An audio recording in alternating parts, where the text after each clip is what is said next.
It's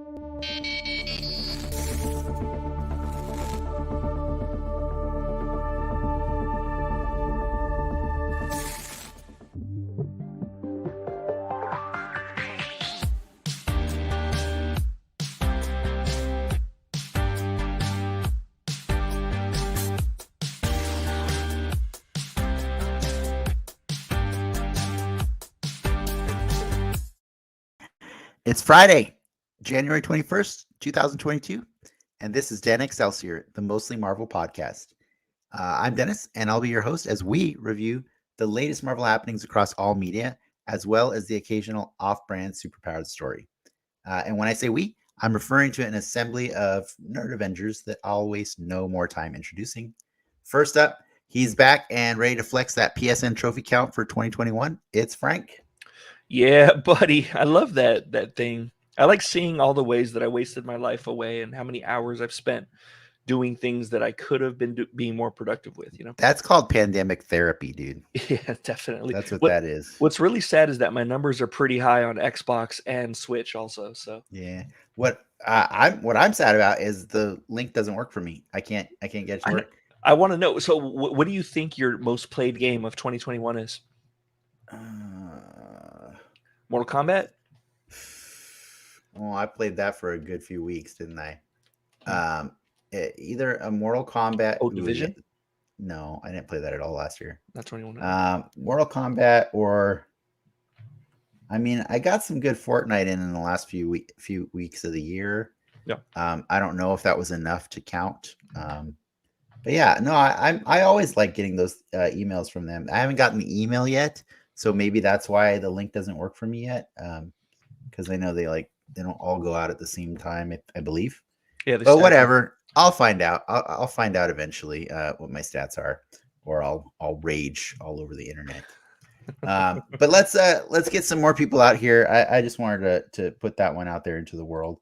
Oh, by the way, I did. I wanted to make sure the world knew. Frank, you were in charge of trivia tonight, and you actually created something that is usable by like all the audience, so that they can all participate and they can all answer the questions themselves.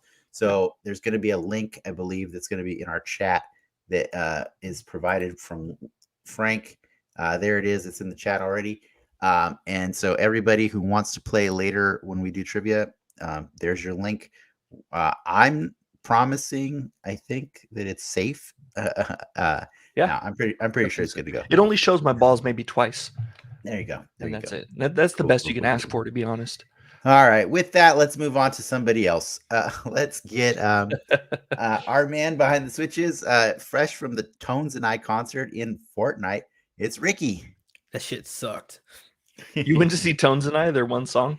No, they did like 20 minutes. The experience bugged for me, so I didn't get any of the audio from the concert. I just got the in-game audio. So, but I got to go to a concert with you. He was that guy. You know how there's always one guy at the concert that's just bumming out like the rest of everybody, and like he doesn't. Yeah, that was you. You even buy him nachos, the $10. Yeah, I know, nachos. right? It was the weakest of the Fortnite concerts. I thought it was great. What's your favorite Fortnite concert, Ricky? The Travis Scott one was. Yeah, but that one's just standing around outside and watching the screen. This one was a whole interactive experience. Like it was. I would argue it's more Frank, than that. You're interacting with the map, but Frank, I'll take you to the concert later tonight if you want to go. Okay. All right. Yeah. Go to second base in Fortnite. It's pretty cool. It's instant, so we can go and it'll just start brand new for us, like right when we go. Oh, that's the cool. two of you. Yeah, it's pretty fun. Yeah, we'll make a night of it. We'll go. So we just hear Dance Monkey like for 20 minutes. No, they don't play that song. I was kind of mad about that. I was a little mad about that. Okay, but the experience was still cool. It was still okay. Cool. Anyways, I know Ricky's not going to join us, but maybe we can get our special guest to go to the concert with us tonight too. We'll see. Let's bring him out here. He's been on the show many times. And it's because we love him. We love talking nerdy with him all night long. It's welcome back, Nas. It's Nos Man. Oh, it's Nos Man. Okay. I've been working out. That's when you grab the sword. Nos Man. Hey. Whoa. Happy Friday. I think you went a little too loud there. You want to No, I love it. power. No, it's perfect. You spiked it a little bit there. Oh, sorry. Shit, man, it's good to have Nas back. But I like the enthusiasm though. When was Yeah, the last man. time the Nas and Mikey show for He-Man? Nope. There was a Nas and Lacey show. That's Or right. what? Oh, that's We what I did it. missed. Yeah, Yeah. we did a Nas and Lacey show. Like Nas, I think that was the coolest feature like of Nas as a guest is you slot right in with any other guest as well when needed. So we actually brought you in twice last year to kind of fill in for one of these two guys if they weren't here for the day, and that was pretty cool. And so I am compatible. Yeah, like a Lego. I'll never forget our legendary "We Have Spoken" Mando season 2 episode. Yeah, and I'm glad that you were willing to make this your consolation prize, since Ricky and I didn't do a podcast for Boba Fett, Book of Boba Fett. Right. I'm sorry. It's okay. I kind of had this gut instinct that it was going to suck. And, yeah, I was pushing for some Boba Fett content. Are you still pushing for it? Are you still pushing? I mean, we got the soapbox, so I got my wish, kind of. Out of curiosity, Nas, how are you enjoying the show on a scale of 10? I am enjoying a solid 7.5 to 8. I didn't like episode 3. The other ones I've enjoyed quite a bit. What's 3 is the one with the Power Rangers? Yeah, I didn't like that. The Gen Z Rangers. I didn't like episode 4 equally as much as 3. Really? Equally? Yeah, but I will talk about that later, because I don't want to take that spotlight away from the mostly Marvel show, and we're going to be doing some stuff that's also not Marvel as well later. Yeah. But right. I did have a question for you, and that's why I didn't want to go off topic, because like I wanted to make sure that you got to answer your question of the new question of the year. If you remember the first time you're on this show, we asked you what Marvel meant to you, and you told a really cool story about how you used to pick comics off of a rack at a local store, and then go get ice cream and like go on vacation, and your mom would read Iron Man comics to you and stuff like that. And it was really cool, and that all ended up in the special video we made celebrating the year of our guest answering that question. So I wanted to give you a chance to answer a different question, especially since this year we're going to be doing it a lot more like outside of Marvel content. Obviously we're doing Peacemaker this whole month and February as well. So my question to you is, what nerd content outside of Marvel gives you life, and why? It's it's action figure collecting, and it's G.I. Joe in particular. You probably know. I mean, G.I. Joe is probably my first love, and I mean, they started at Marvel, so you could kind of call them a Marvel property. I'll allow it, because I know how much it hurt when they broke from Marvel. Yeah. Well, and I actually I like that, because you'd see hints of crossover. I think they referenced Spider-Man a few times, and they were in New York, and J. Jonah Jameson showed up or something. And it's G.I. Joe. And it's bizarre because the property doesn't have, the lore is coming to an end. As a matter of fact, they just announced IDW is losing the comics. So the license is going to go to somebody else. There's rumors that Kirkman's group is going to pick that up. Yeah, I heard about that. I love that. I love that. I like seeing the new stuff. I like looking at the old stuff. That was kind of my superheroics at back in the day. Although I did love me some Iron Man, and Iron Man slots nicely into some G.I. Joe action. Nice enough. So I think that's what it is. What was it about G.I. Joe? What is it about G.I. Joe? Yeah.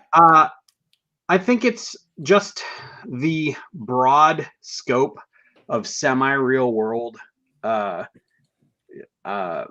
conflict and it can go from sci-fi to kind of gritty semi-realism to stories about heroics and villainy and overcoming. And there's some really good stories in the old Marvel stuff that Hama did, where you'd see like the difference between the GI Joes versus the Cobras, and how the Cobras backstab each other all the time, but the GI Joes always sacrifice for one another. You get into the Devil's Due stuff. They did some really cool stuff with Snake Eyes, and Snake Eyes, of course, is a huge influence because he was the silent, strong type. It was actually, we were talking about Boba Fett and this whole thing before the show. Now, a lot of people are complaining about that he talks too much. Snake Eyes never talked too much. Snake Eyes talked only just enough, and usually it was in a written form. And he let his actions speak, and that there was that air of mystery that was only ever told by others about him. And so that was a huge part of it for sure.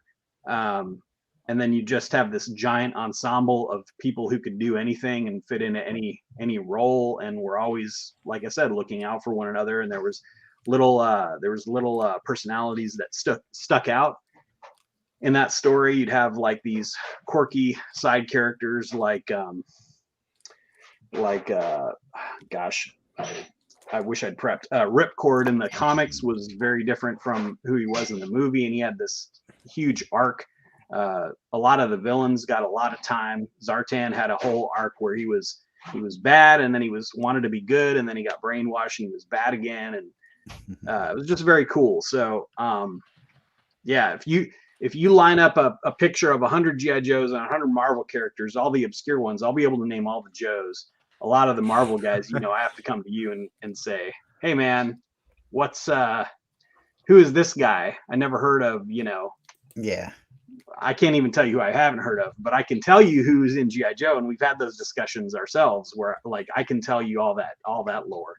So that's probably my biggest nerd out outside of Marvel and comics. But it is comics. It all goes back to comics. Did we ask you on your takes on G.I. Joe Snake Eyes movie? We did. We did. Oh yeah. Yeah. I think one of you wasn't here. I enjoy almost every take on the G.I. Joe stuff, but that was definitely not one that's like super memorable, and I don't hold to that one. There was nothing in that wasn't done better in other media. Right. Cool. Yeah. Frank, you got any questions for him? Not right now. I'm trying to figure out how to remove that link that I asked you guys to put up there. Oh, you asked us not to put that up there? Yes, I did. I said don't put it up there until we're ready to play. Oh, but now I have to say that live, and it makes it all awkward. Like no, Daddy slapped mommy at the dinner table. I just saw your chat. No, I can't take it down. Here's the trick. Here, I removed it. The reason I didn't want. Oh wait, did you just get muted? The reason I was afraid to remove your link, Frank, is because for all the audience listening later, if it's not there, it'd be awkward. But if you need it to be there later in the show, that's fine. That's what I said earlier before we even started the show. We missed it. I missed exactly it. What I said. I missed it because everybody wanted to talk about Boba Fett and everything really quick. I got it. It's gone. Falling apart, guys. It's gone. The show's falling apart. We got it all worked out. But I do have some other formalities I'll get out of the way. I do want to say at least Ricky didn't end the broadcast, and then we restarted. I can end it real quick. You want me to end it? No, please don't. I dare you. Double start dog over, dare guys. you. Don't do it again. Do everything from the beginning. We already did the soapbox pre-show. Let's just start over. Formalities out of the way. Hey, welcome show to ever. About the super fun show we have in store for you. As advertised, we'll be putting a spotlight on Peacemaker episode 4. But before that, we have some nerd news to discuss and a round of trivia that Frank's still getting the kinks worked out of, called Contest of Champions. For those of you joining us live, don't be shy.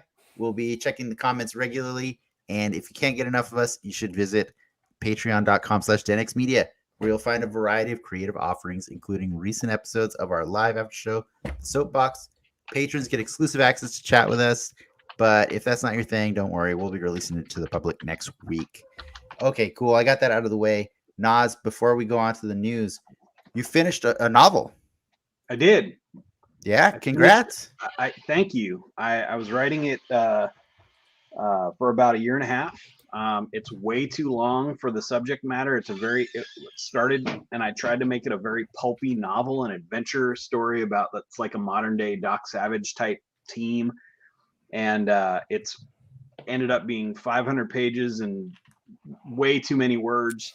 And so now the trick is whittling down all that superfluous garbage that I wrote into it so that it's actually readable. But I finished the first draft, and so I'm pretty happy about that. Wow, that's awesome. Yeah. That's cool. I got it That's mixed why up. my I eyes look thought I'm like all like this, Doc, 'cause all I Doc do is Savage look is the at guy the with the screen green roll. hair that shows up in Hulk, right? Huh? Oh, Doc. He was not That's- Doc Savage. That's Doc Samson. No, That's Doc Doc Samson. Samson. Samson. Doc I- You're, that was way Savage. off. you're thinking of the green guy with the green mohawk that Eric Larson drew a lot of. Oh yeah, Savage Dragon. That's right. Yeah, That's yeah, what I was that thinking. guy. Yeah. Yeah. Good old Savage Dragon. No, I'm looking up Doc Savage now. He's like those 10-cent novel things. Yeah. Yeah. He was a hero like in the 30s. He was the precursor. His name was Clark Savage. He was raised like by super science to fight evil. And he had a Fortress of Solitude before Clark Kent had a Fortress of Solitude. He was a real he had a team before there was super teams, you know.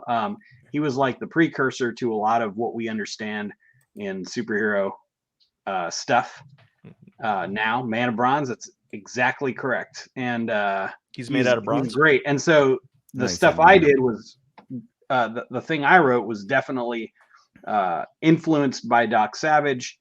My protagonist's name, who leads this team of troubleshooters, is called Will Brandish, and he's got some similar but different traits. He was actually raised by a supervillain to take over the world, and then turned away from that at some point in his long life. And That's why you got mad at Shang-Chi last year, huh? That's why I got mad at Shang-Chi last year, because Did you get mad there at was some Invincible? similar. No. Okay. No. Invincible's great, but totally different. No one gets And mad at Shang-Chi that is show. different enough too. I mean, No one- listen, it's all No one does tropey. except Frank. I got mad at Star Wars because Luke Skywalker. You know, I mean, what am I gonna do? What are you gonna do? Mhm. So it's good. Awesome, dude. Well, let us know when you're ready to like promote that, and Yes, we'll let all of our 3 followers know about it. another year and a Mhm. half, I'm sure, Yeah, before Yeah. I can do anything. We'll still be in the pandemic, so you're good. Yeah, it's yeah. gonna be fun. We'll still be That sounds really cool. Plenty of time. How many pages is it so far? 500. You said, right? 500 now, 500. Oh, okay. which is, like I said, way too many. Are you gonna like- keep a copy of that so that we can request the Nas cut? Yeah, the Nas cut. No one's gonna want to read the Nas cut, the director's cut of a book. Yes, I'll probably keep a copy of that somewhere, but no one's gonna. Want to. Turn be each surprised if- page into an NFT. And Yeah. there you go. Yeah, that's a great idea. I'll sell it for thousands, and then keep it. And then when NFTs go the way of the dodo, I also will go to the way of the dodo. Oh my god. Just to extend the 500-page read, I'm gonna turn the pages like really slowly. That's a good idea. Yeah. It helps. you know, we can't see your hands on the screen. No, So it's fine. I can so, see okay. them. That's what's Okay. important. I knew what he did with Keep in that. motion. You know what Gotcha. they're doing. Yeah, we know. I what mean, that I'm making is. stir mean, fry. I could guess other things he's doing down there. Oh, but yeah. it's great. Yeah. Lateral hand. All right. I think that was enough. Did we buy you some time there, Ricky? Because I know you said the news is going to be a little short today. No, yeah, I didn't need I time. thought he but said the sure. opposite of that. Yeah.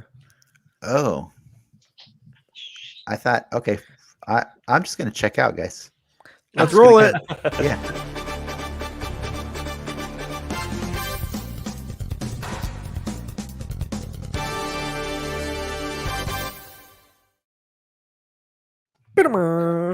So it is news time. Well, sheesh. After that intro, I don't want to go right into it. But Did you want the... um, let's just ruminate on the intro, guys. No, Ricky, don't start with that. Why are you? Don't start. I wanted to get it out of the. Yeah. All right, let's just get it out of the way. Pull it off like a bandit. All Ricky. right, fine. No, it was a bummer. You're not even going to talk about the trailer first. You're supposed to lead into it with the trailer. No, That's disrespectful. to No, you promote always start with the something. bad, and then you Yeah. end on a high note. Okay. All right. Yeah. Fine. Um, I'll let you do And the high news the way note, you want we're to. gonna end Moon on Knight is actor Meatloaf. Yeah. Gaspard Uil passed away over the weekend at age 37 in an unfortunate skiing accident. He was kind of known for Hannibal. He played young Hannibal on the TV show, but he was actually Hannibal going to be Rising. Hannibal Rising. But he was going to be playing Midnight Man in Moon Knight. So it was kind of a bummer, obviously lose anyone, but this was a just big. to be clear, he is still playing. He is still character. playing that character. The Like show that's has all been shot. filmed and done. Yeah. Yeah, They're so, doing like Weekend at so Bernie's. hopefully the character, is not so lovable that we're gonna be upset if there's a season 2 and they got to replace him. Yes. He's going to be the next like Heath Ledger or the next Chadwick Boseman. Well, it was just a bummer because, like, as we kind of teased last week, the Moon Knight stuff was going to be coming soon, and it did. We did get a Moon Knight trailer over the weekend, airing during the Monday night football game. And let's segue into that. What did you guys think of Moon Knight? My favorite actor on it was Gaspard Uliel. No, I don't even remember him. In the I really trailer. like I don't Louis think he was in the Anderson in that trailer. I thought he was really Yeah. charming. I'm gonna let you guys talk about that trailer a little bit. I more actually than- haven't seen it. I've been meaning Really? to see it. Oh my It's God. literally one It's of my like tabs 30 up there seconds, right now. Frank. No, I don't have time for that stuff. It's not 30 seconds. It's like a minute and a half. I liked it. I mean, I don't know that much about the character, but I do like the guy I'm watching playing it right him. now. I like him so much I can't think of his name. Why is it so Friday Oscar night? for me, Isaac. man? I'm Oscar so Isaac. burned out. Oscar Isaac. Right. Apocalypse. Anyway, I like Apocalypse. I like the look of Moon Knight here. I like that he looks like a mummy. Yeah. I'm not really sure that I like that they revealed that he's very clearly not who he thinks he is. Because Dissociative disorder. because I feel like that would have been a nice reveal in the show. I agree. He's two I agree. personalities in the trailer, right?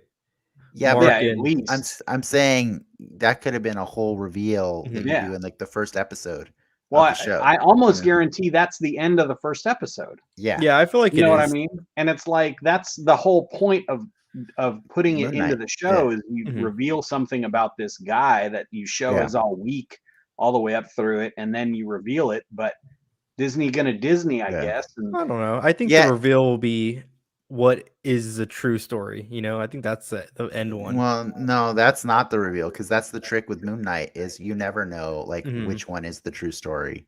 yeah. Like that's the fun of the character is like like I read the Charlie Houston run with David Finch, and because people had always recommended Moon Knight to me, and when I picked that up, I was like, this is crazy. What is going on in this? And like, yeah, the more you read it, the more you realize Moon Knight is not all there in his head, and that's the fun of Moon Mhm. Knight is learning that. But like, I didn't know that going into Moon Knight, and I was happier for that. So I agree with Nas that I think that's a bummer that we're just leading with that. Do I think it's cool that they're also expanding their range of representation to include mental disorders and stuff like that? Yes, I do think that's cool. Mhm. And so I can forgive because I know that they're going to reach an audience that they probably want to reach because they marketed it that way. But it was something fun reading Moon Knight comics to be able Well, to like. actually, funny that you mentioned that.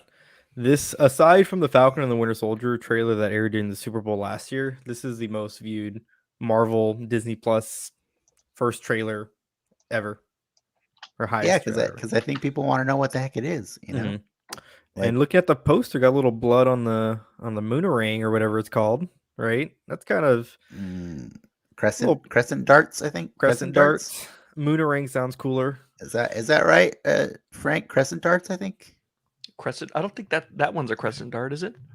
I don't know. Did you say mood ring? Moonerang, like batarang. And when he's Yeah. upset. Well, Sure.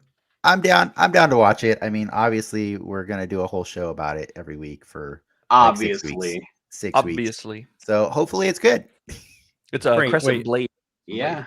Crescent blade. Thank First you. reaction, Frank. You watch the trailer right now.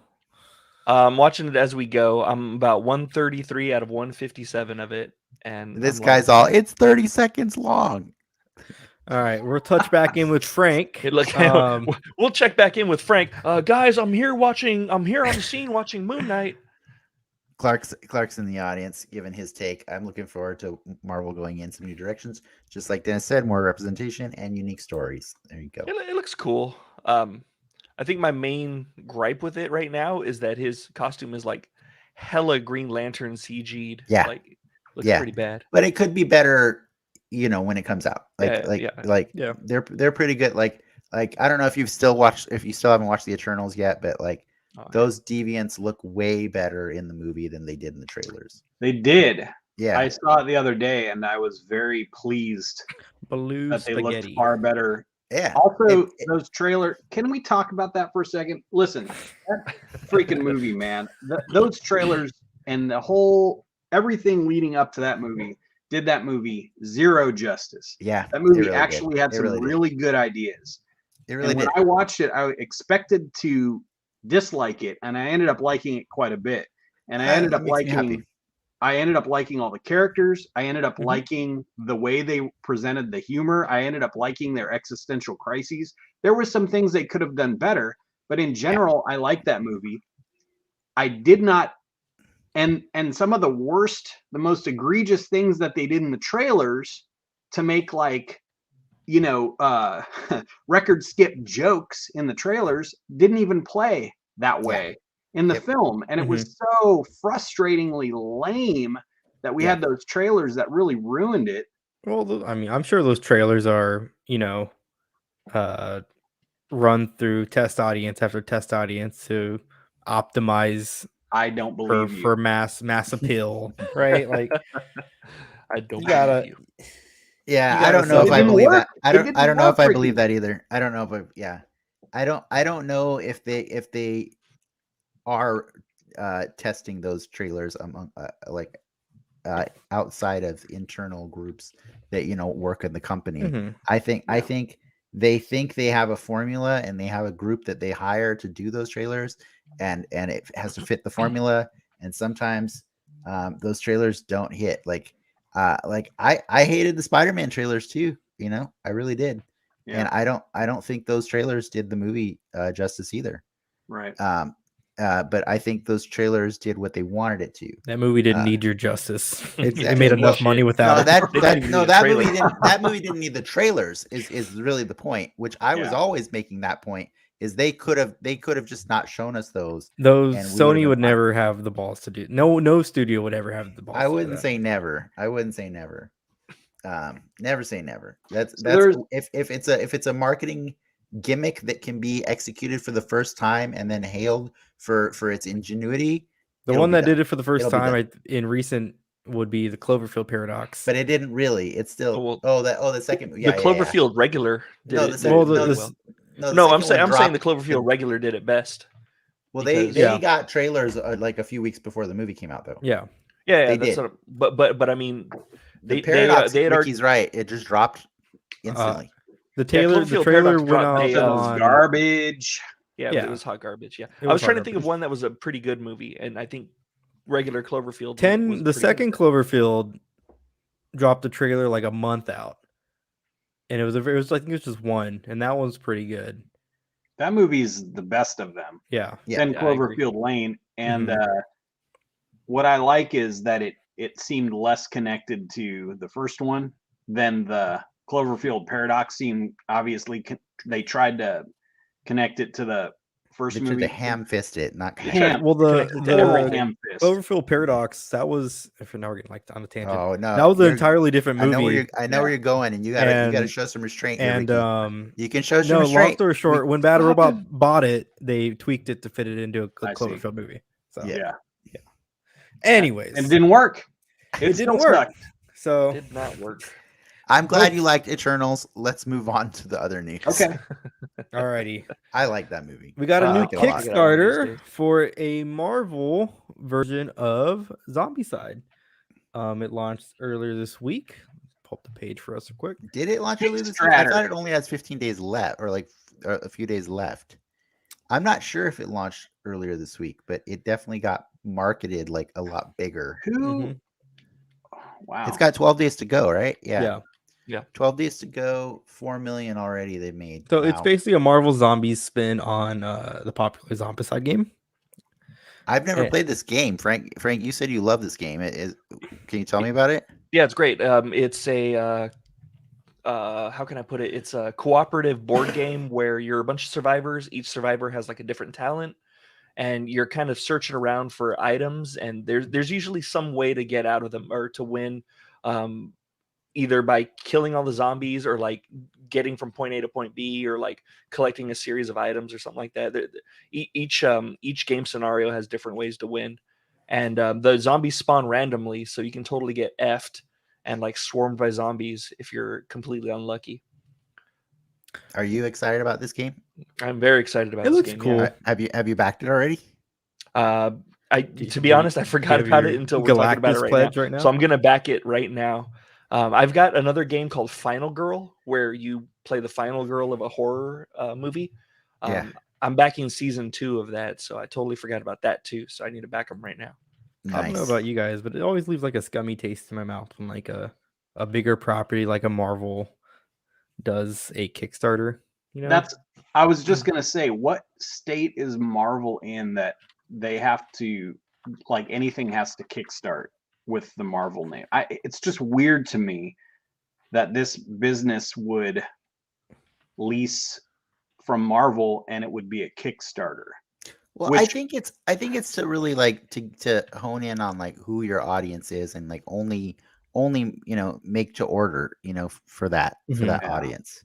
I think that's what it is. It's like I mean, are you really upset that Galactus and Sentinels got kickstarted? I mean, basically. yeah, but they're doing There's that a to their little bit of platform. being upset about it. Not too much, but HasLab is different from a Kickstarter even.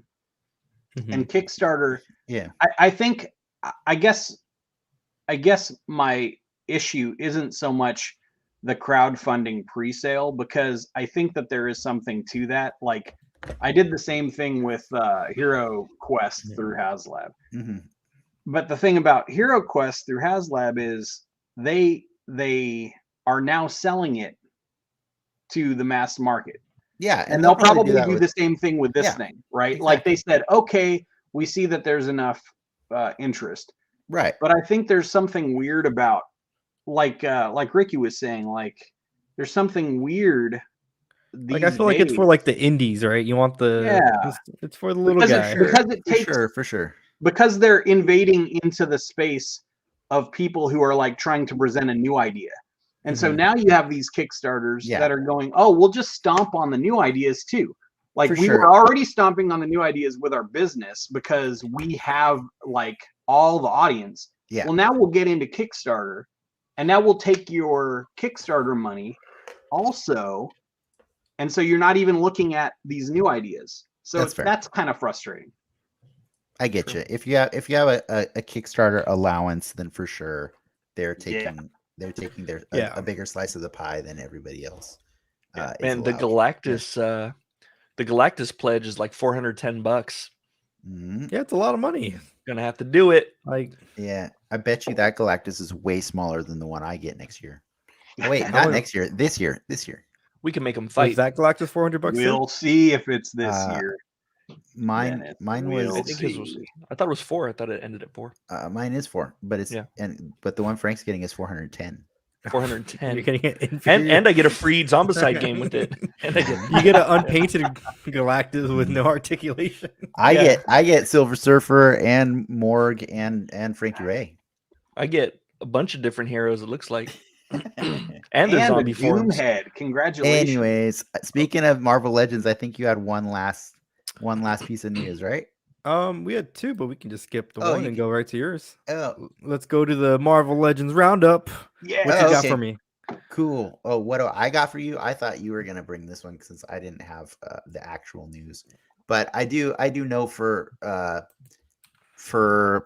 this week it's I'm gonna say it's rumor more than news at this exact moment. Supposedly there were leaks that went out of a bunch of the listings that are going to be for the Spider-Man 16th anniversary celebration that Marvel's doing. So there's a lot of different figures that potentially are going to be made and probably announced within days, I would say. Like and the rumor is Marvel's or Hasbro's going to do something on the 27th where they start doing a live stream or start announcing figures or whatever.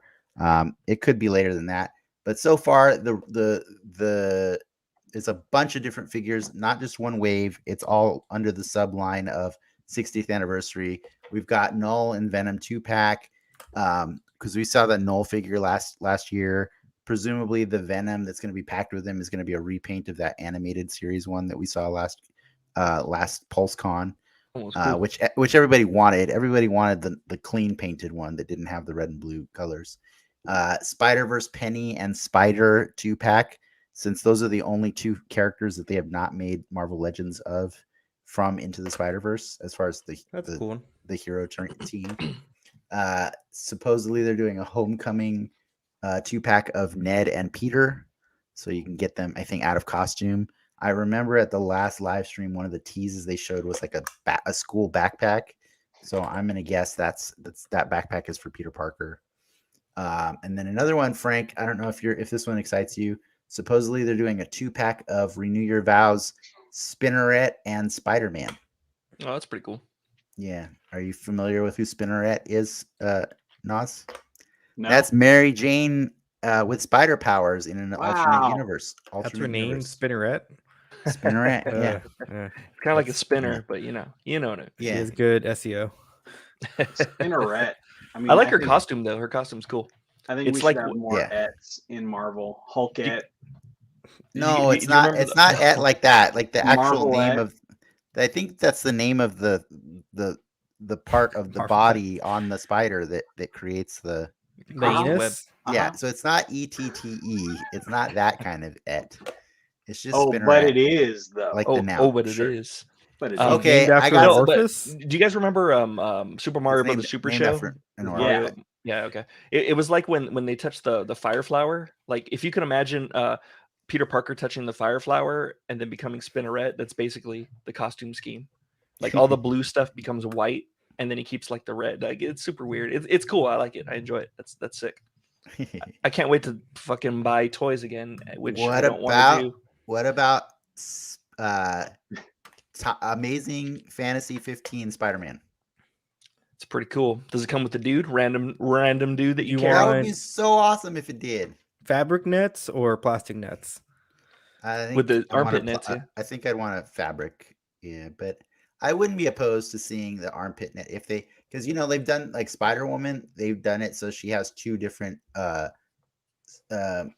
positions of the armpit web.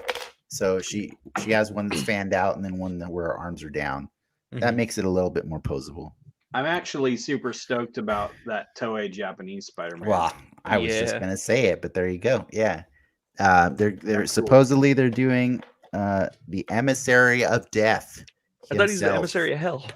Oh, the Emissary of Hell, right. Spider-Man. Yes, Dude, the Emissary of Hell. Because I have the Soul of Chogokin. I know you do. What? Yeah, That's Do cool. they That's a nice set. the Leopardon. I wanted it Leopardon. so bad, except for the fact that he just doesn't scale the way I need him. you got to to. get the car. He needs Yeah. the car. No, he needs. He has all of it. He has all of it. And it comes He has a with car, everything. No, I'm motorcycle? saying the Legends figure needs the car. Yeah. Oh, the car is too big. They're not gonna make that. And then they're also supposedly doing we know that Iron Spider was already announced last year. It's They a good showed looking that off. figure. And then supposedly they're doing an animated Spider-Man from the 90s cartoon.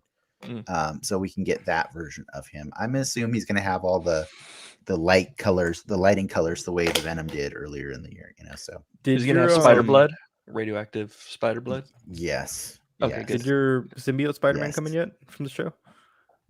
I got that like last year. The new black one? Oh, Not the the new black Spider-Man. one, no. Not Sorry, the the Spider-Man. symbiote Spider-Man. Yeah. No, that has global shipping delays have caused everything Oh. to be held up. I am getting some Fantastic Four figures tomorrow. But that's about it. That's all I'm getting right now.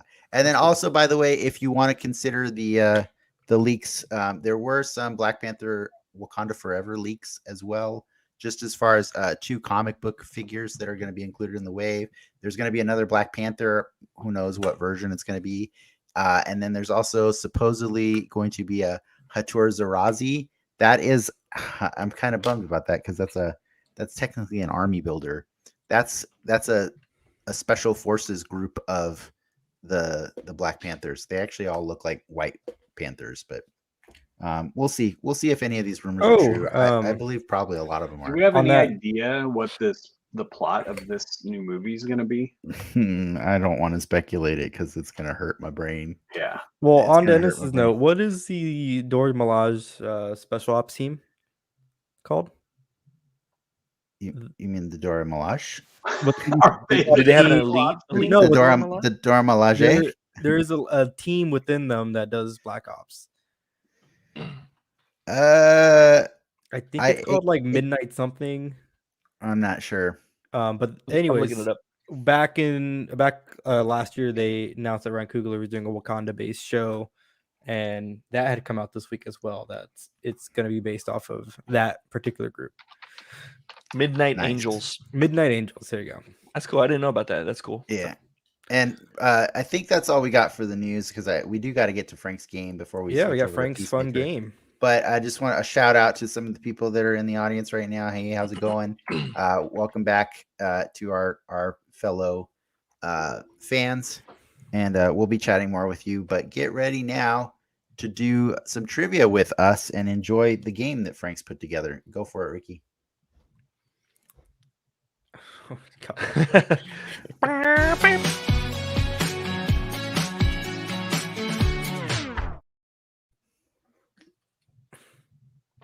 All right.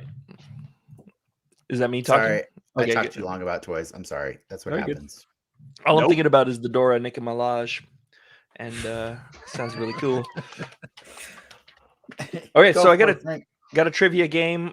We could all take turns playing it. I'll definitely school you guys at it. So, go ahead and play. I see Ricky's got his queued up. I got already. mine queued up. Should I go first? Yeah, so you go. Why don't you go first? We're gonna put a link in the chat so you can play your own game if you want to. Ricky, did you give him the link? Can I click on my play button? Not yet. Not yet. Let's just wait for Ricky to do it. That way we could see how you guys answer live. All right, right. I'm we're gonna drop doing the link in the this. chat real quick. Everyone has it. Let's do this, guys. Okay. Alrighty. Ooh, Okay, New can I Mutants. press play now? No, hold on. Wait. Okay. Okay, wait. Wait for Ricky. Wait for Ricky to finish his game. Oh man, Yes. this is hard. All right. Oh, just to read for our listeners, New Okay. Mutants. Which character featured in the film was not on the original New Mutants team? Sunspot, Magic, Mirage, Cannonball. Magic. She seems newer. Nice. Yeah, she was on the second team. Good job. Hawkeye. Which of these is not the name of one of Clint's children? Cooper, Dinah, Lila, Nathaniel. Oh, it's not Cooper? Oh my god. Ooh. Next Wave. Who was not a member of the Next Wave squad? Dirk Anger, Tabitha Smith, Machine Man, the Captain. Sorry, I'm trying to. It's hard. to Oh, we see. got it. Yeah. Suicide Squad. What comic book series did the original incarnation of the Suicide Squad first appear? Action Comics, Justice League International, Brave and the Bold, Suicide Squad. Was it Brave and the Bold? Yeah. You got it. Nice. Mm-hmm. Oh my Blade God. 2. What is the name of the group of vampires that... Yeah, he already got The it. Blood Well, you Pact. gotta. Hey, wait. For the record, you gotta let him read the question out for the people listening. Nope. Screw the people at home. Screw the people listening. Ricky, I'm you're making this a I bad. play to win. You're making this a bad experience for the people who If are you're- downloading our podcast to listen to it. If you're visually impaired, you can't Oh, participate in man. this game. And then if you click on the high scores button, Ricky, you can Well, see your. You can see That your was name there. super not fun because I didn't even get to listen to all the questions. Well, no, Big you're gonna get your Rick. own right now when you load it up. Yeah, go ahead Well, and load yours up. No, Dennis. but Or yours no, are wait, gonna or be different. That's the let's let point. Nas go next. Actually, Nas can go. I'm terrified. Okay, I'm gonna Oh. press play. Yeah. Yeah. Hold on. Wait, What can Sir Nosh John share? just asked this question really quick before we do that. Is New Mutants watchable? Sir John, go back and find our episode from last year Mhm. where we sing all the praises of that movie because that movie is super fun. And if you haven't watched it, shame on you. No, it's a good movie. It's just kind of I wouldn't say shame on him, but I can understand the Shame. being apprehensive about watching it because the previews didn't do it very No, much and justice. a lot of COVID hit that movie hard. Yeah. All right, COVID and Nas, the merger. I don't think you can share your screen, so Okay, you're gonna I'll- have to read our questions to us. I'll right? proxy play for Nas then. If that's cool. Oh, okay. Let me get. I accept shame. Thank you. Let me. I'm glad that you do. That's cool. Nas, I'll play for you. You could play it again on your own time. Okay. I mean, I can read it. Yeah, he can read It them. doesn't matter. It's the same questions. Next Wave. Who is not a member of the Next Wave squad? Some of them do. They're pretty random. The questions are random. Oh, Okay, yeah. If you could read it, go for it.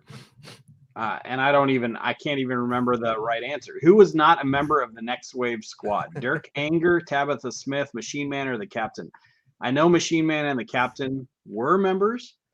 So I'm going to phone a friend and call on Tabitha Smith, and I failed. Dirk Anger was my second choice.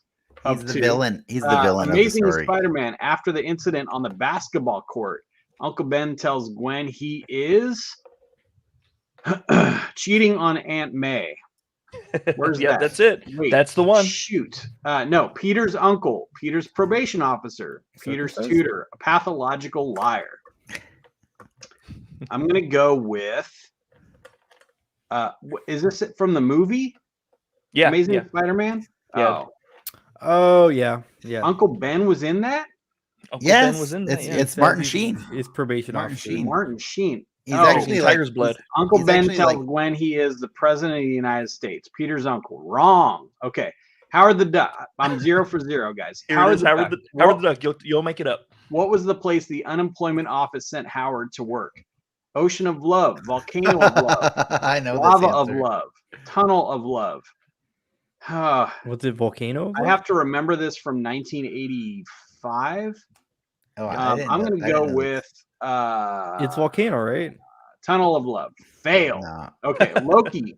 Which classic arcade cabinet appeared in the Loki hideout? Donkey Kong, Joust, Heimdall, or Polybius? Polybius. I knew that. Nice. Spider-Man. Who first calls him Webhead? The Green Goblin, J. Jonah Jameson, the wrestling ring owner, Bonesaw. Oh, that's rough. I'm gonna go with. These questions are too hard, Frank. They're awesome. I'm gonna go with Bonesaw, awesome. and I'm gonna fail. Yeah. It doesn't even tell you the right answer. That's by design. That's that's meanest good part of because- it. Did your husband Some of make them- that for you? Wow. All right. What'd you get, Nas? I got 200? 100 points. 100 All right. points. My turn. Here Dennis we is go. up.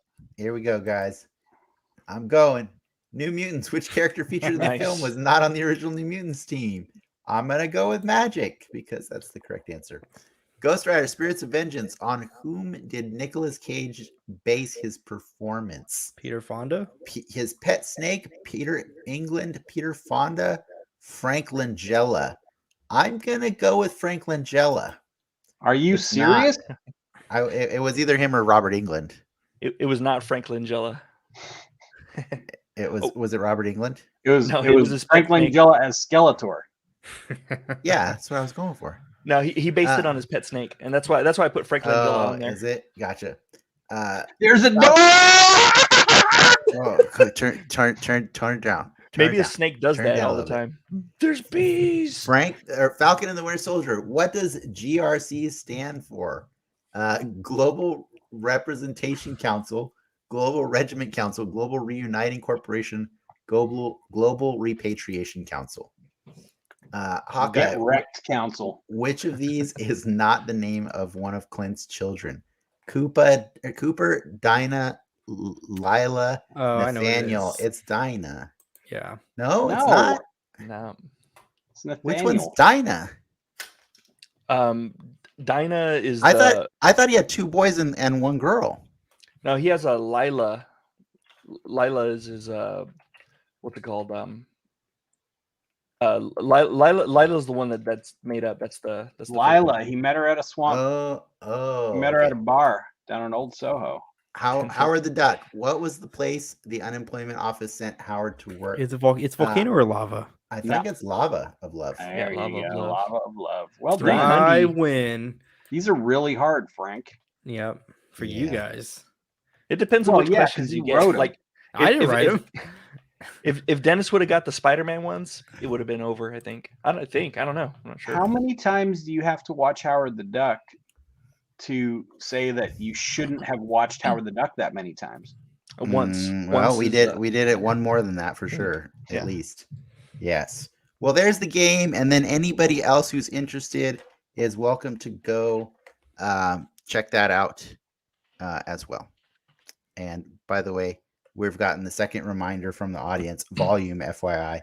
So All definitely stop yelling at the freaking All Stop right. yelling. Stop yelling at the mic. All All right. Well, thank you for putting that together. That was really cool, Frank. Yeah. And people are welcome to still go and play that whenever they want, right? Yeah. Yep. And maybe we'll add more questions at some point later on because eventually people are going to get those answers correct every time. Yeah. Right now, the high scores only save locally, which is dumb. Yeah. But I didn't want to have anything where we would get information from them. Yeah. So Hawkeye's daughter is Layla, isn't it? It's Layla. Hawkeye's daughter? I thought his daughter is Layla. Layla. Cooper Lila Daughter Nathaniel. of Hawkeye. Oh, okay. Layla. There you go. Excellent fontage, Frank. Elbow cough. Mm. All right. I I was think using it's time. what's it called? I was trying to use the font that I was trying to be consistent, but they don't have an impact font in Google. It's all right. Yeah, that It's costs all right. money. I think it's time that we probably move on to the thing that we promised everybody we talk about. So should we do it?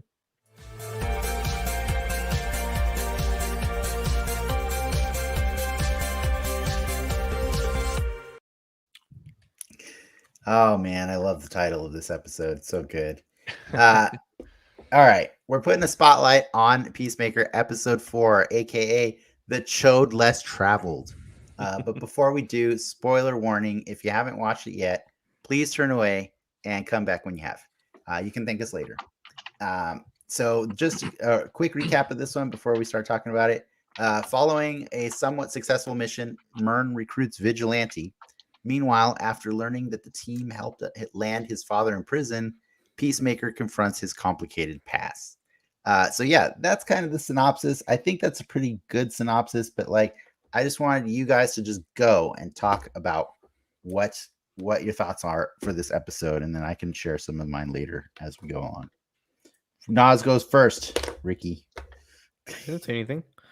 I know. I was preempting for all the times you did.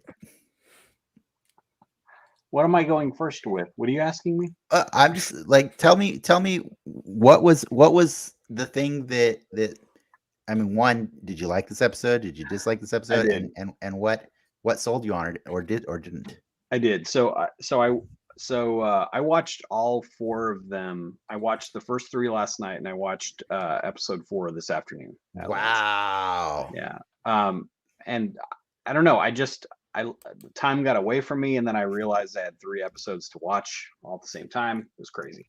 So I enjoyed episode 4 quite a bit. I think the show has kind of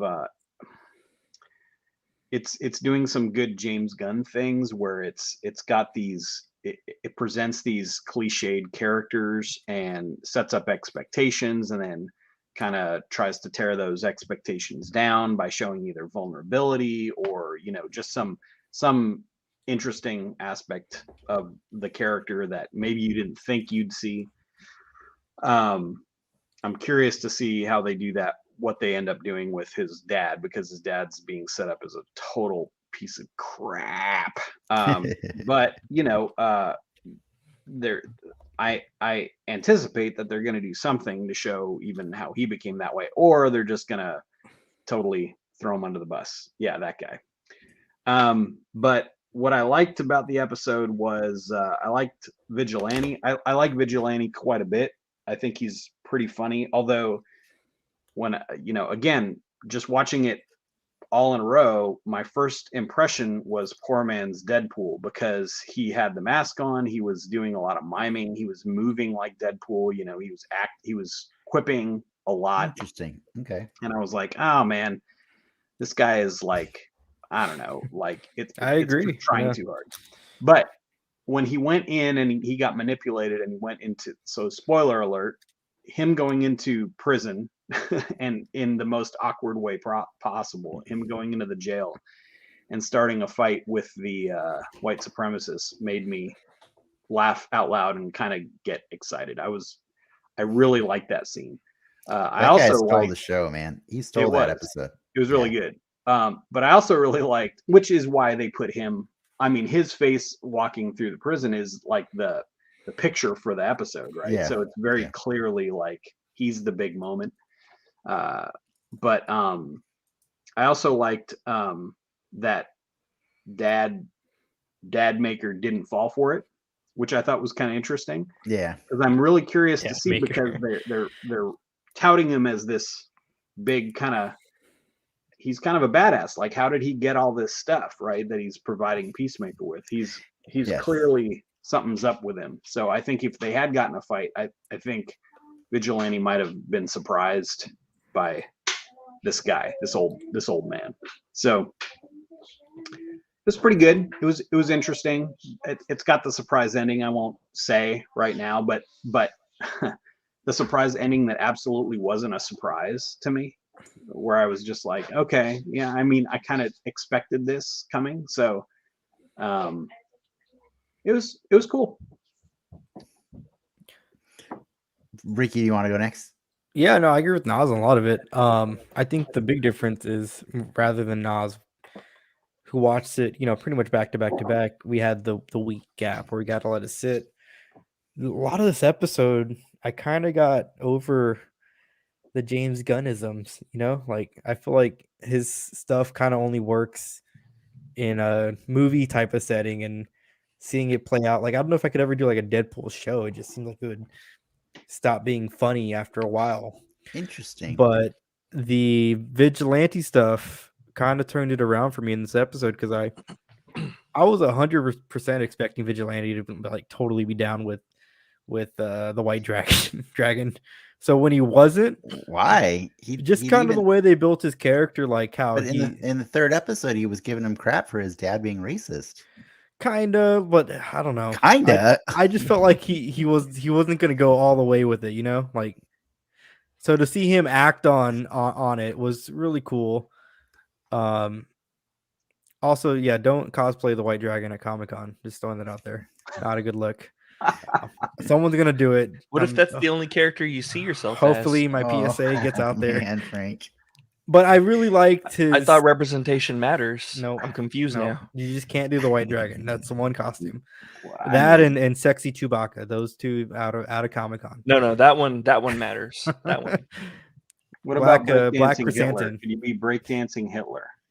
Oh man, this How show. low that are on the Family shorts? So we only have so much time in the day, guys. But it turned it around. That his moment in the prison really turned it around for me.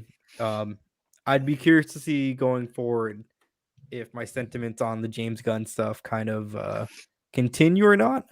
I just think it's every 10 minutes of the show can't be a joke. It'll get thin after a while. So I'm trying to see if I'm eager to see if he turns it around or surprises me in other ways. You're describing the whole Marvel Universe catalog of movies. Every 10 minutes is a joke. Yeah, Like, seriously. Peacemaker at least lets emotional moments ride. Like when he's rolling on the ground, remembering his past and crying about it. Like at least there's emotional beats that they let breathe there. Mm-hmm. And for me, that's what sold it to me. Actually, I thought the whole episode was kind of bland until I saw John Cena kind of acting in that way that I've never seen him act before. Which I think that's a fluke, because I don't think John Cena is a good actor, but I'm trying to to see if there's maybe cognitive dissonance or something in my head Mhm. where I don't see him as a good actor or something like that, or maybe I'm getting hypnotized. I'm not sure what's going on, but John Cena did some good work in that scene. I don't think he's ever got his time to shine, right? Well, yeah, he's usually in like comedies or something. Or what was that Yeah. serious movie he was in that was dumb? I forget. Wasn't Fast he a and sniper in Furious? the military or something? This The Marine. the The Marine. Yeah, The Bad Grandma. second, third This Marine. isn't a comedy. Like this is a comedy. Yeah. No. I get that. But I'm talking about you're expecting comedic moments out of him, but you're not expecting him to like emote and show like character growth or development, or like the scene in the first show when he's like punching his chest and crying on the bed and talking about his facial exercises. You're not expecting things like that to happen. That was hilarious. Like that No, wasn't. But I just didn't feel like that was played for anything but laughs. the That's payoff the was problem. hilarious.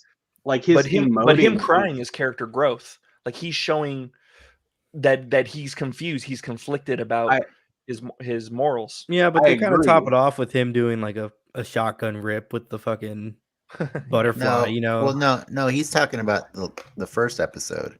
Yeah. No, but we went back to talk about the first episode. Yeah. This one, he does do the shotgun rip with the butterfly, but I'm talking about after that. That was like the first part of that. But I don't scene. think that's comedy. I think for a lot of people, I hope you're not making fun of people who do that for, like to help get through something. Like I'm not saying I'm endorsing it or anything, but like I didn't take that as a comedic thing. I took that as this guy's in pain.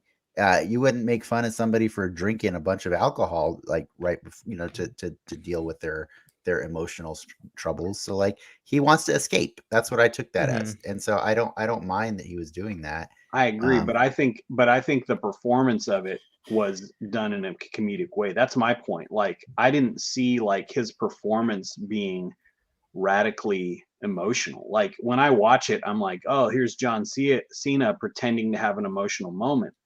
I didn't see it as, oh wow, he's really showing range. Yeah, well, okay. But maybe it's ambiguous, though. Like if they cut the music, I can see if you do it without the music and those final few beats, maybe it would have been more serious. But just with the music, I think it. I think the music helped, but I'm not here to argue whether or not he had range. But I will argue that I think if you guys, for anybody that wasn't like feeling this episode the same way, I think that's because this episode had a different purpose than the previous three. I think the first three were to like get you on board with the fun and the ride and everything like that.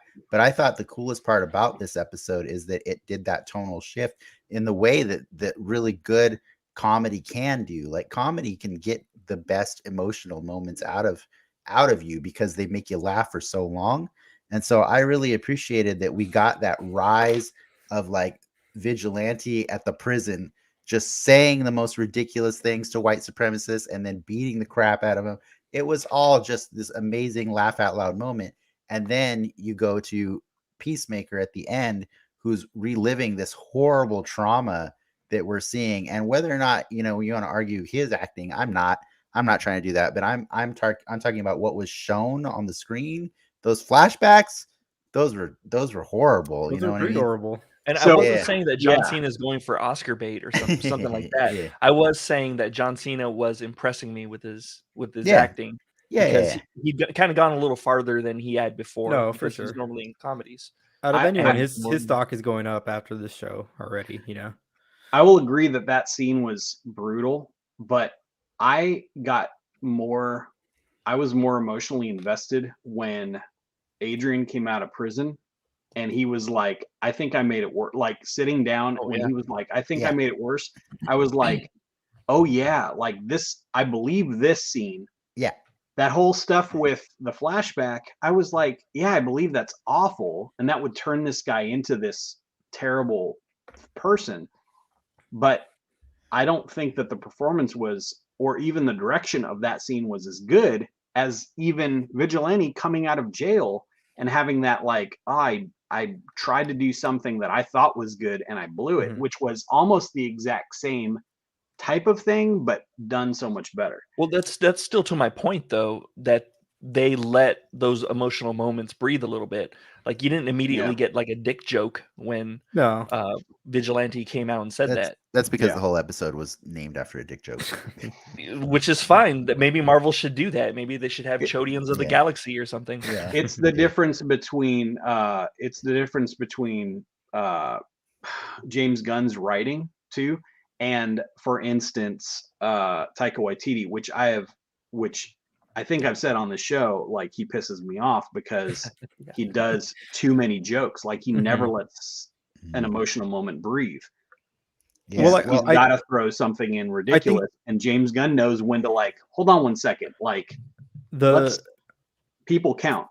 The scene when he's leaving his dad's house after he gets the helmets and he confronts his neighbor, he kind of goes in this funny rant about like how he's a superhero, I mean, better than Batman because Batman's a pussy.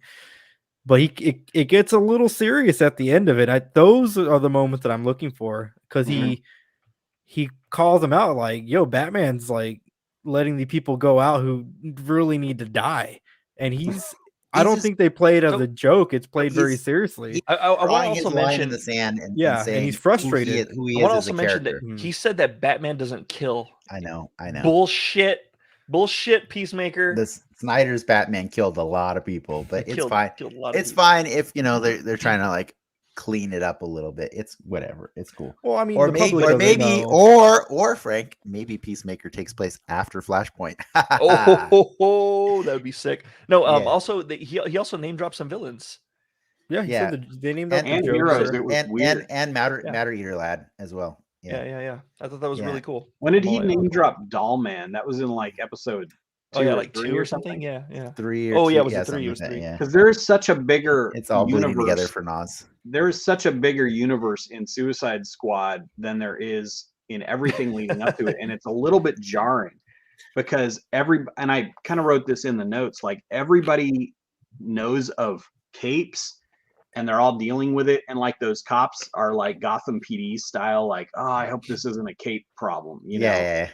And I like that, but it's a little jarring because it's so like in this, but not in everything leading up to it. Mm-hmm. Yeah, it's true. It's so I think the best course of action for DC material is they already shot the bed so long ago.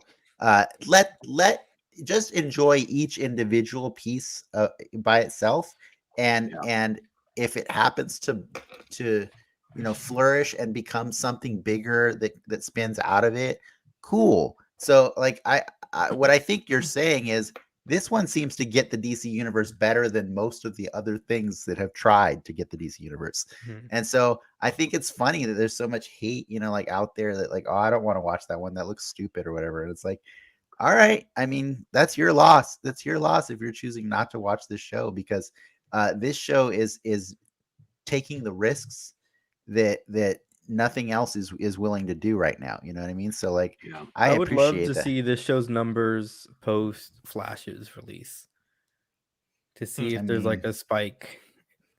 Who knows? Who knows? But like to speak back to what else I liked about the episode was, I agree with Nas. Vigilante, like he stole so much of the show in the beginning of it. And then I talked about how much I loved how it took that dark emotional turn. I know a lot of you guys were kind of like almost hinting at it, but I'm not sure if you're aware. This episode was not directed by James Gunn. It was directed by Jody Hill, who is famous for doing pretty much every Danny McBride TV show ever, and also a few of his movies. Oh, really? That's funny. And I thought it was a really good pairing, especially on the rewatch, because that scene where they're in the car and he's like, and Vigilante's like, I've decided to thank you for letting me be tortured. And he's like, you're welcome. That plays out like every scene ever of Danny McBride not giving a crap about another person that's sitting right next to him. Down, like every episode. Totally eastbound down everything. And so I was like, all right, I get why Jody Hill was the person you went to for this one. This is like his zone, man. This was his zone entirely. And so I really, if you go back and watch any Eastbound and Down, this episode plays out a lot like that show. It's pretty cool. Or Vice Principals, or even the Righteous Gemstones, which is out now also on HBOMAX. but yeah, I loved the Jody Hillness of the thing, and I loved how we finally got that, that turn to sadness after 4 episodes of just big laughter for a long time. And I also really like that we're getting little story arcs of all these characters. I'm not really sure what John Economos's story arc is yet, but it'll probably be funny. Mern's is pretty obvious, kind of, at this point. But Harcourt and Leota's, I think they have some really cool emotional, really moving story arcs happening right now. Like Harcourt is learning from Leota how to feel again, right? Because Leota's reminding her that like killing shouldn't be a simple thing. You do, and the more she hangs out with Leota, the more she's realizing, God, I have hardened my heart too much, and so like you're getting some really good acting out of her just from her looks and stuff, like just the way she, like, when Chris leaves her at the bar and she's like feeling bad about being mean to him, and then so she wants to go and help Vigilante out. Like that's a really touching thing. But also Leota like is kind of scary because she's like becoming the manipulator that her mom Amanda Waller is, right? Like that's what Clark was mentioning earlier in the comments as well. And like that's cool and gross, especially considering how she's constantly at work listening to all of her coworkers shit talk her mom, like big time, and like list by example all the horrible things her mom does, and then she's kind of doing them without even realizing it. It's pretty weird. It's pretty creepy. Well, and I wonder because Amanda Waller she knows something about the operation that no one else does. Right. Yeah, I mean, I'm pretty sure that's why she put her Leota there. Yeah. But we don't know what that is yet, and she how much suspects one of them's a butterfly, probably, right? I was gonna say, do we think Mern has been a butterfly since the beginning, or did he become a butterfly during like episode 3? I think he has. He's been from the beginning. I also would. I'm guessing that the butterfly thing is not the big threat either. Right. I'm guessing the butterfly Charlie is the not gorilla. a threat Do you at all. I was just about to bring that up. Is that Grodd in the comics? That is absolutely not Grodd. Okay. That's no way. It's no way. You don't understand Who's Charlie the gorilla? How many gorillas there are in the DC universe. There are so many to choose from. But the top, so there's Ultra Humanite, which, by the way, they did mention Charlie the gorilla is a silverback. So that kind of rules out Grodd already. I'm shocked to learn that there's more than one gorilla. I feel. Oh my god! Dude, at some point they turned the whole universe into gorillas, man. Who's the French one that hangs out with Brain? Oh yeah, Frank. Monsieur gorilla or something. Monsieur something. Yeah. Just shit. Quick Google search. How many gorillas are in the DC universe? A lot, dude. A lot. Yeah, there's a bunch. Yeah, Monsieur Mala. Yeah. Oh, Monsieur Mala. Monsieur Mala. But he was voiced by fucking Glenn Shaddix, who played Otho. But in all honesty, it's probably because of the way deep cuts, the deep cuts that James Gunn goes. It's probably none of those three. Especially not Gorilla Grodd, because he's prominently featured in the Flash. He's actually one of the Flash's like #1 villains, and so I really just don't think Gorilla Grodd would be on that level, on that like Z tier level. I mean, Gorilla Grodd's like A tier villain for Flash. So, and even Justice League too. So I would say that based on looking stuff up on the internet, the best guess is going to be, what is it? Sergeant Gorilla, who's from like a comic, like from like the 1970s or 60s, something like that. Like 60s. Smart gorilla. Right? Yeah. He's a gorilla that was trained in military combat and used to help win World War II. And I mean, you're shaking your head, but like, I didn't make this stuff up, man. Like, this is just like that's the deep cut that they bring back. What's the? Oh, that's Marvel, the Animal Team. The Animal Team, the Pet Avengers, whatever the Alpha Force or whatever. I have no idea what you're talking about, man. Disregard. All right. Disregard. Anyways, that was me ranting for a while. But I do you guys have any better theories for what Charlie the Gorilla is? No, I mean, I'm cool with them 10 maybe seconds of filler. not using that as a threat, but maybe using it as a season 2 fodder or something like that. I'm cool with them seeding it season 1 and then coming back to it season 2. I don't think Yeah. he's going to be the big bad of this episode. Nah, I don't think so. Is this I don't 9 think so episodes either. or 6 episodes? 8 episodes. 8 episodes. Okay. I So we're don't know halfway why done. I don't know why your options were 6 or 9. That was interesting. That's what Only Marvel, 6 or 9. That's it. That's 6. Marvel right Yeah. there. No, but what I was gonna say though is I don't think it needs a big bad. I think I'm fine with the straight up story. Have White Dragon be the villain, and then have the butterflies be like a sub villain, and then we find out Waller knows something else, and then seeds for season 2 are planted. I'm fine with that. Do you think the dad is going to put on that suit before the season's over? I really hope so. I hope so. I don't think he is, but I hope that he is. I mean, even what's his name from Zorro put on the Anthony Hopkins from Zorro was Zorro for like 10 seconds at the beginning of the movie. How racist do you think they'll get with him? You know, I've been pretty impressed with him though, because like they've barely gotten racist with him. They do racism by association. Like they sit him at a table with white supremacists, but then he tells a story about how like he hit somebody on the back of the head for not paying attention. And it's like that's the least racist story you could ever tell at a table full of racist people. I don't know. He was pretty Well, racist in the first episode. made Though. some- He was in the slurs. first episode, but since he's been like I feel like they just wanted to get it out there, and then they haven't gone back to that well again since that first They first Don conversation. Cheadled his racism. They were like, "Look, I'm I don't here. I'm know. racist. Let's move Right. on." Kinda, yeah. Okay, I like that example. That works. It's almost That like a works. weird, like do you want them to go there or not go there? Like it's such a weird. I don't Do you know. want I'm them to fine be with them going racist? there. Like, I don't know that I need them to. How racist do you want I the just- white dragon to be? Well, I Well, I do find it interesting that when he first arrived at the prison, maybe you guys talked about this last week, when all the prisoners kind of started hailing the White Dragon, he did not look very happy about it. I mean, the guy is obviously not happy in general. about There anything, has, yeah. there has to be a reason he's not the White Dragon anymore, right? Right. But like everybody knows he was too. Like that's Yeah. the other with even the cops, law enforcement knows. Like I Yeah. think the whole damn town knows he was the White Dragon, Yeah. and he still lives there. So like, what are the conditions for why he gets to live in that town and not be pestered by anything other than his Maybe- annoying neighbor? Maybe that's a stipulation of him getting to live there and not be arrested. Like, maybe he agreed to not wear the suit or something. Maybe there's some kind of agreement. Maybe, yeah. Yeah. So like, it's weird how much I want a backstory on this guy. Like, I really do. Like, It but could I be love why him. he a pushes Watchmen Peacemaker episode so hard. 4 That is- style flashback episode. It could be Yeah. why he pushes Peacemaker, because he can't himself suit up and go out there and right wrongs or do crimes or whatever that White Dragon's motives are. I'm not even familiar with the character that Right. much. Well, they said I like that he said in the car that the reason he still loves his dad is because they hate crime. They both hate crime.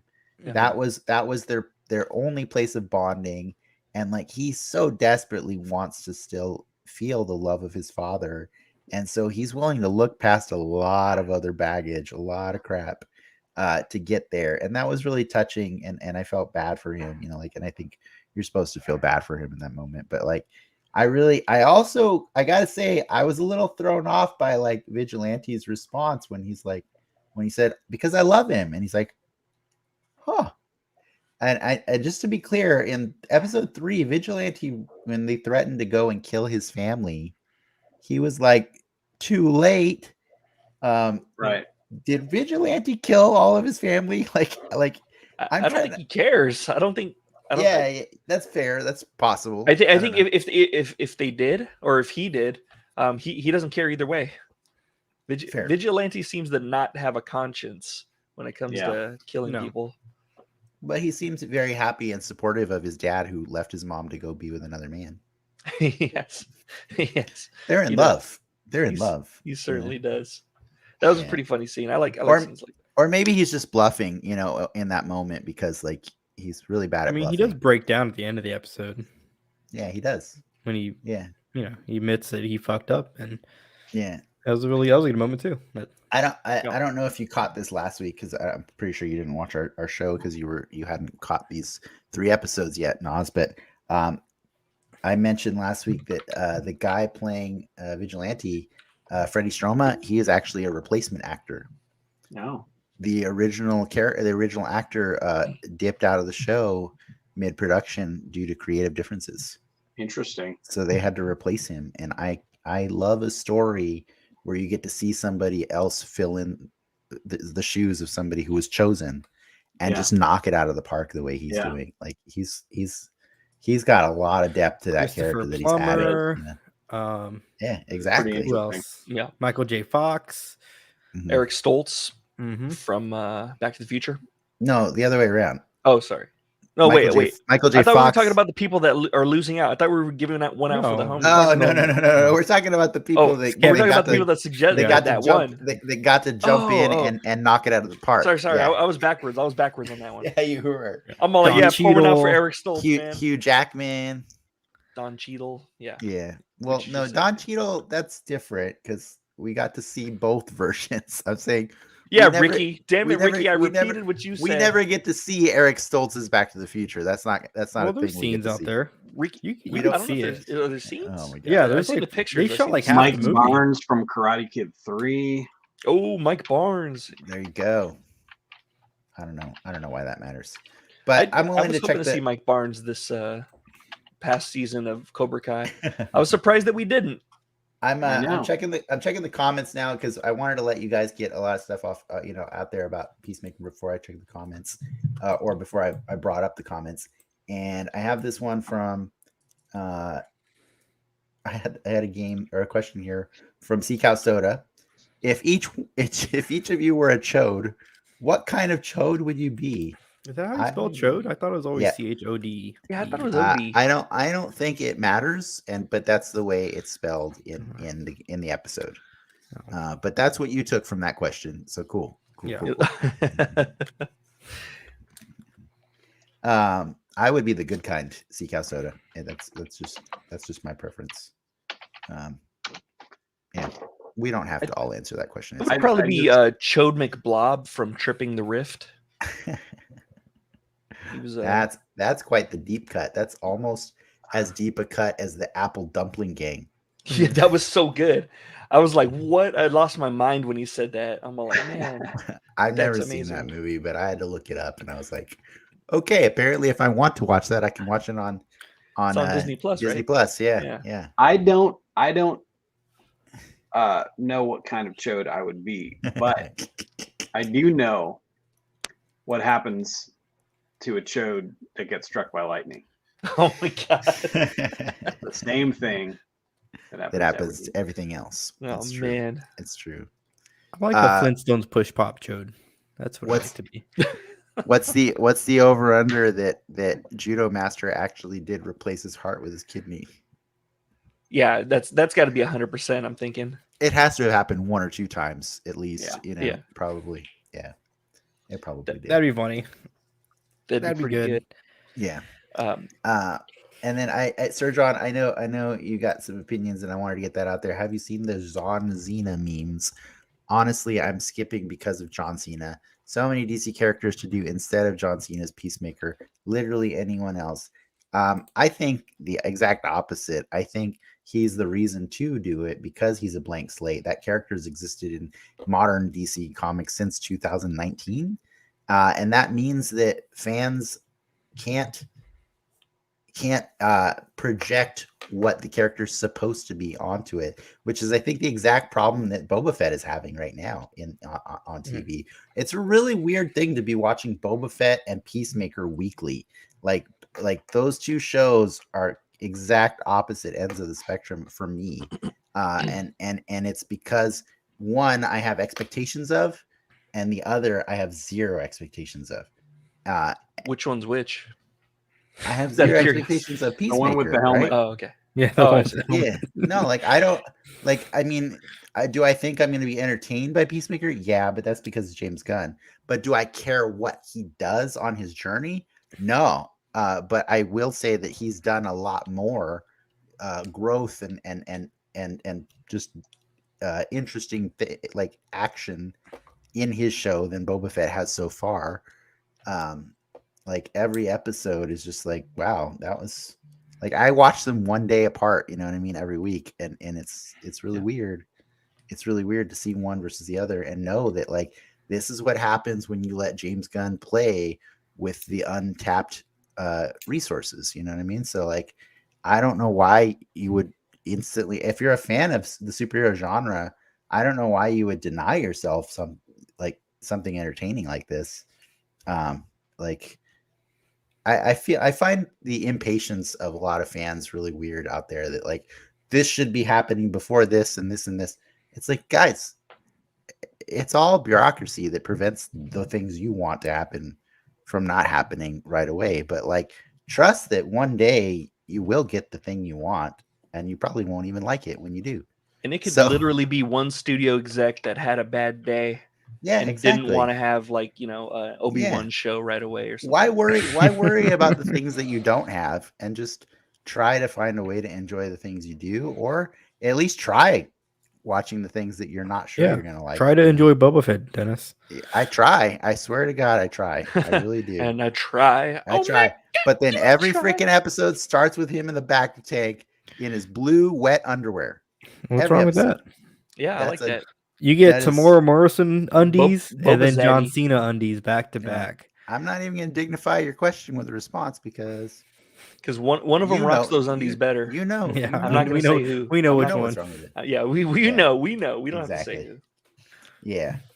But I am curious, Frank. I know you put a lot of time into this trivia, but I'm curious if you also whipped up any nerd fight for us as well. I did not. I just it was all trivia all the time, and then I was gonna take like a half-hour nap so I could whip up a nerd fight before the show, and then it ended up being like a 3-hour nap, and I barely woke up and with enough time to do the tech check before the show started. So all right, well then I can just conjure one off the top of my head since Nas brought it up earlier.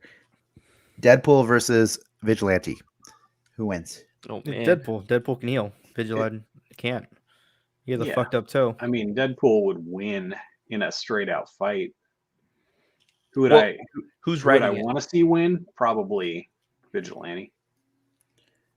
Who wins in a karaoke competition? Deadpool. That's Vigilante all the way. Yeah. Vigilante all the way. Ricky is pretty sure that you guys are wrong. He thinks Deadpool? Yeah. Are we talking about MCU Deadpool or just Deadpool? There's no such thing as MCU Deadpool. Okay, then Vigilante. Traitor!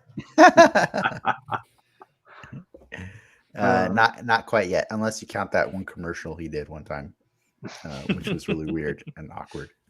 Cal Soda's got one for you guys. That's pretty good. Since this is a good one actually. Butterflies versus Starro babies. That's a great point. I actually kind of have a problem with the fact that it led right into a mind control alien or whatever. A little different. Is it? No, I mean it's an alien that controls minds, or it's a mind control alien. Like these are they're a little more blendiny.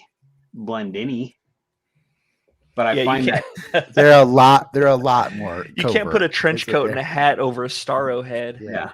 And then be like, they're a lot more covert. Yeah. But they also seem independent. With the Starros need a host, right, to survive. You're right. But what I'm saying is, like, I don't know that. Actually, I don't know that they need a host to survive. The Starro babies? Yeah. They do. They just they need the face. Don't they just flop around and die when they didn't they're parasitic, right? No, I thought they did something to make them all fall off and die. Yeah, they killed the main, so they all like they killed the main. Exactly. No, I was talking when he was pooping them out of his armpit. But and then some of them would miss and then like kind of fall to the ground. For the record, Nas, butterflies are not what we think. I know, but they are still controlling bodies. Unless I just thought it was interesting. I just thought it was fascinating that they went from and no one's acknowledged it yet in the show, which I think they should. Like oh, I just fought, an alien that takes over with starfish, and now I'm fighting an alien that takes over with butterflies. What hypothetically, Nas, if they were like the Archelians from Men in Black, and they just had like host bodies that they grew to ride around in, would you accept that more, or would you just be? Yeah, it'd be yeah. What if the bodies are just vehicles? Exactly. What if they're not what if they're not controlling Or taking over, like interesting. body snatching? Humans, yeah. it'd be interesting. I got the impression from Mern that he's been that thing forever. Oh, so he's been because like he was even telling the story about how he's never shared emotions ever before until that one time. You know what I mean? And every time we see them, when they're not being watched, they're very lifeless and still. So like I think you're making the assumption that they are mind control aliens, but we haven't seen one actually go into the head of an actual human yet. Right. Well, they go in the butt. Well, that's what the slideshow showed us. Did Thanos it? Yeah. But we haven't seen that actually happen. No, the you're butt right. or the butt or the mouth. And I think it could be propaganda that we've been shown, you know what I mean? Like the TVA. Exactly. But it does make me wonder why Mern would kill his own people. But in fairness, maybe there's rival butterfly factions. In fairness, they did kind of make fun of they did kind of make fun of the going from starfish to butterflies really quick. Like, they just didn't go to the length that you wanted it to be, which is like, can't believe we just keep doing mind control thingies, But well, also like, now we're getting to like nitty gritty, but like when they showed when you shoot one, they don't necessarily die, right? Because they Men in Black. Yeah, they can just fly out. Yeah, exactly. But where do you think we're going next week when they go to the butterfly food factory? I have a better question. No clue. Why did they make fun of that poor little girl that looks so goofy? I feel like there's a point to it, and we don't get to know it yet. I'm not judging that one until it's done. I feel like there's something to that, because that was like makeup on that girl. That was like I'm gonna go out on a limb and say that was a weird looking girl. All right.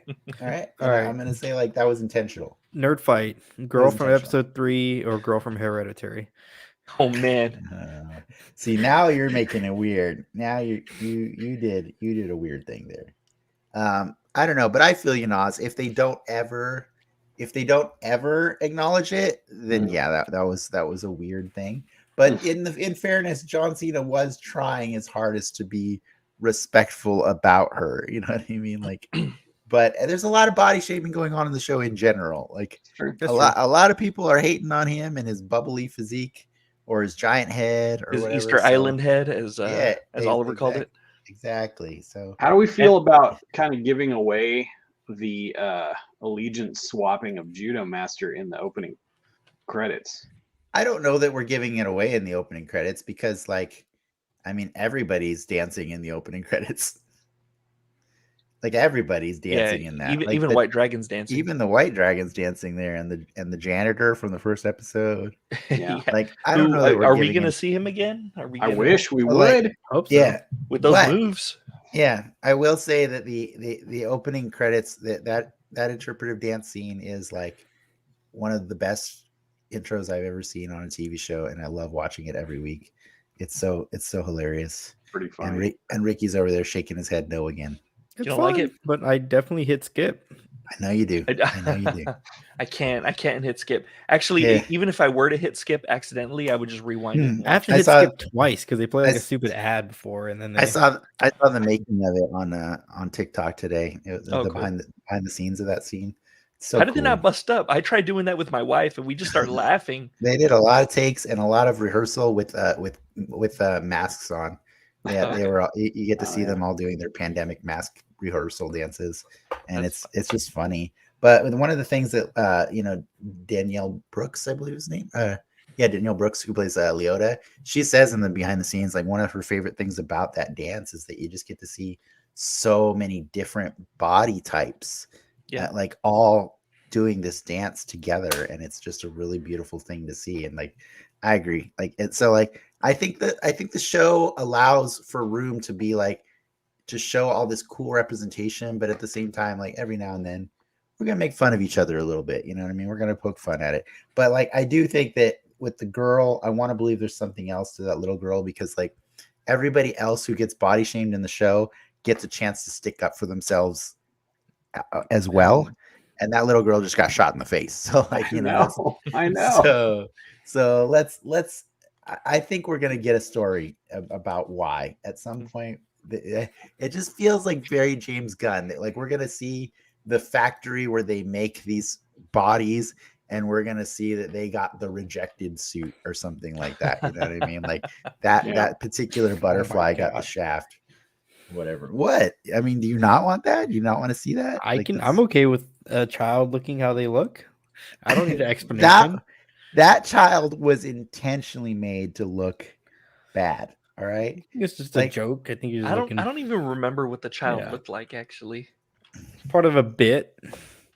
Does she look over. like the chick from I'm good. I don't need a backstory on her. I think that does she look like the chick from Doom Patrol? I think you should never assume that the bit's over when it comes to James Gunn. The bit is never over. I hope it's over. Well, you can hope it is, but I think you'd be wrong to assume it is. All right, check in next week to see if the bit's over. Check in next week. I'm not even saying next week. I'm saying like it could be the final episode or something like that. You know what I mean? Like he does show a lot of restraint. James Gunn does. Yeah. Julietta Ferguson. I can't even find a picture of her on IMDb. There's no picture of her. Weird little girl butterfly. Her name is Julietta Ferguson. Anyways, I've got nothing else specifically to talk about this episode. Like I loved it. I appreciate different opinions, and I appreciate that you guys have different takes on how it goes. But like at the end of the day, I think, is it safe to say we would all still recommend that during this pandemic, if you got nothing better to do, watch Peacemaker?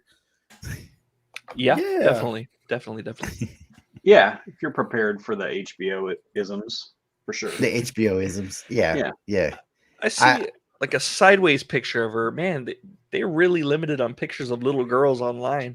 I feel like I'm gonna get. I feel like the NSA is already opening up a file on me right now. Yeah, we might have made this weird. We might have made this weird. Let's move away from that, and let's just talk about. The cops are knocking at my door, guys. I think we need to wrap this up really quick, and why don't we just have everybody check back with us next week when we'll be discussing more Peacemaker with our guest Zach, which I just surprised you guys with that. You didn't even know that. What? Yeah, you didn't even know that. Zach Morris? Well, trash. You'll have to tune in till next week to find out. But yeah, thank you to Nas, Frank, and Ricky for nerding out with me today. If you'd like to take a moment to let people know where they can find you, now's your chance. If not, we can just move on. After the little girl discussion, nope. Don't find me, please. I mean, I want to believe that that's going to pay off later. So let's. What does she look like? Does she look like Dorothy from Doom Patrol? What's the deal? Kinda.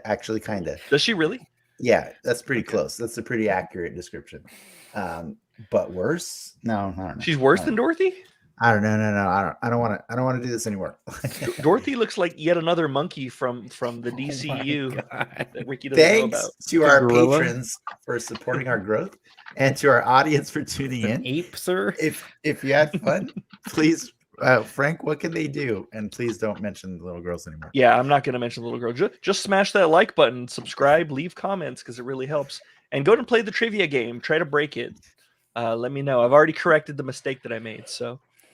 Go and enjoy it. frankmanrules.com/trivia game. And that's all I got to say. Nas, oh, yeah. And give us money for Patreon at Patreon. And Nas, you put up your own little thing. We would have done that for you. If I've been changing my name all night. It's okay. My most fun. Nas, if you want to, you can go follow him at nyhilawa.substack.com. So you can track the progress of his novel as it comes into its final stages one day. I don't know. Yep, et cetera, Monday. et cetera. All right. And I'm gonna take a minute to this beautiful audience that you've got and promote Maze, which is my son's Bandcamp band, which I'm really proud of. I don't know. Did you get a chance to listen to my son's music that he put up? I listened to a sample of it. Yeah. It's pretty cool. We've had a all I'm gonna say is we've had a productive pandemic. We've been in the NY Hello household. We've been trying to produce and do fun stuff, and so it's been pretty cool. We've made the most of it. So we're just over here making a show nobody watches. Yeah. Yeah. To each his own.